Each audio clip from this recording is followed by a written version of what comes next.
Sir, মানুষের এত অহংকার, এত ক্ষমতা, সম্পদের দাপট, এক সেকেন্ডের ব্যবধানে সবকিছু চুরমার হয়ে যেতে পারে। আচ্ছা ধরুন আপনি কোনো একদিন মারাই গেলেন, সেই সকালটা কেমন হবে? সেই সকালটা কেমন অনুভূতি হবে আপনার কাছে? চলুন একটু সময়, একটু কল্পনাতে ভেসে যাই। আকাশটা সেদিন ছিল একদম অন্যরকম। সকাল থেকেই আকাশে মেঘ জমছিল, কিন্তু দুপুর পর থেকেই শুরু হলো ঝিমঝম বৃষ্টি। সেই বৃষ্টির শব্দের মাঝেই বাতাসের বেগে ছড়িয়ে পড়লো খবরটা, স্যার আপনি আর নেই। খবরটা শুনেই আপনার পরিচিত শহরটা যেন হঠাৎ করেই থমকে গেল। চায়ের দোকানের আড্ডাগুলো থেমে গেল। রাস্তার পরিচিত মুখগুলো পাথরের মতো স্থির হয়ে দাঁড়িয়ে রইল। কারো বিশ্বাসই হচ্ছে না যে প্রাণ শক্তিতে ভরপুর মানুষটি হঠাৎ স্তব্ধ হয়ে এভাবে চলে যেতে পারে। আপনার নিথর দেহটা যখন উঠানে রাখা, আপনি তখন উপর থেকে সবকিছু দেখছেন। অদ্ভুত এক অনুভূতি। আপনি সবাইকে দেখতে পাচ্ছেন, তাদের কান্নার শব্দ শুনতে পাচ্ছেন, কিন্তু কাউকে ছুঁতে পারছেন না, বলতে পারছেন না আমি তো এখানেই আছি। তোমরা কেন কান্না করছো? তোমরা কেন কান্না করছো? আমার খুব কষ্ট হচ্ছে, ইচ্ছে করছে বাবা মার চোখের জল মুছে দিতে, বন্ধুদের বলতে কিরে আমি তো আছি, আমি তো এই যে আমাকে দেখতে পাচ্ছিস না।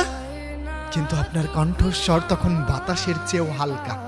কেউ তা শুনতে পাচ্ছে না, কেউ তা শুনতে পাচ্ছে না স্যার।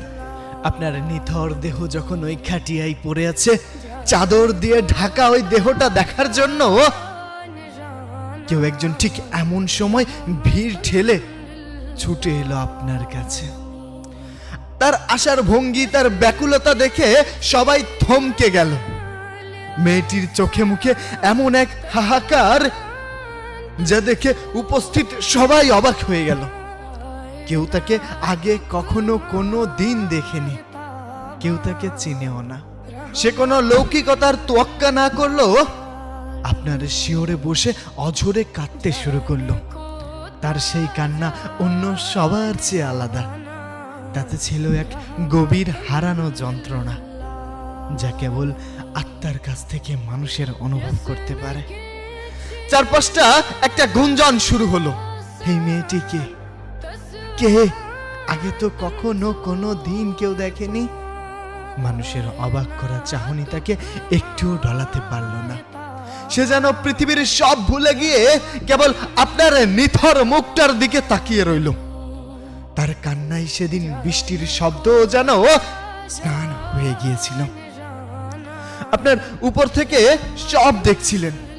আপনার সবচেয়ে প্রিয় মানুষটির এই রূপ দেখে আপনার বুকটা ফেটে যাচ্ছে। চিৎকার করে কান্না করতে মন চাচ্ছে। আপনি ডাকছেন, তার কাছে যাচ্ছেন, তাকে স্পর্শ করছেন। আপনি তার মুখের কাছে গিয়ে দাঁড়ালেন, তার মাথায় হাত রাখতে চাইলেন, কিন্তু আপনার হাতটা শূন্যতায় মিলিয়ে গেল। সে আপনার কানের কাছে মুখ নিয়ে ফিস ফিস করে কিছু একটা বলল, যা কেবল আপনিই শুনতে পেলেন। সেই কথাগুলো শুনে আপনার খুব মায়া হলো। মনে হলো, ইস, যদি আর একটিবার সুযোগ পাওয়া যেত, তবে সব ছেড়ে সবটুকু চোখের জল মুছে দিতাম। ঝিমঝিম বৃষ্টিটা তখন পড়ছে। আপনার নিথর দেহটা যখন কাঁধে তোলা হচ্ছে, আপনি দেখলেন সে তখনও সেই বৃষ্টির মাঝে মাটির দিকে তাকিয়ে চিৎকার করে কাঁদছে আর ছটফট করছে, একদম স্তব্ধ হয়ে।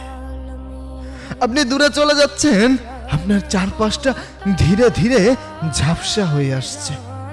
আপনার খুব কষ্ট হচ্ছে, কিন্তু পৃথিবীর সব নিয়ম মেনে আপনাকে চিরন্তর এক নীরবতার দিকে এগিয়ে যেতে হচ্ছে। স্যার, ঠিক এমন মুহূর্তে কেমন হবে? একটি সেকেন্ডের ব্যবধান। এই ক্ষমতা, অর্থ, সম্পদ, মানুষকে দেওয়া ধোঁকা, কষ্ট, যন্ত্রণা, সবকিছু। স্যার, শেষে একটা প্রশ্ন রাখতে চাই। পৃথিবীতে মানুষকে দেওয়া মানুষের কষ্টের জন্য কি আর কখনো কোনো দিন ক্ষমা পাওয়ার সুযোগ পাবে? তার প্রতি করা অবিচারের জন্য তার কাছে ক্ষমা চাওয়ার সুযোগ কখনো কি পাবে? কখনো কি কোনো দিন সেই সুযোগ হবে?